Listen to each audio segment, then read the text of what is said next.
Phonics series Group 2. Today we will learn letter M. This is letter M.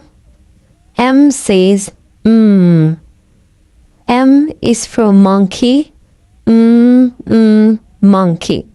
M is for mango. Mango. Close your mouth gently. Press your lips together. Keep your tongue low in your mouth. Let the air come out through your nose. Vocabulary regarding letter M. M is for man. Man. Map. Moon. Monkey. Mango. Mask.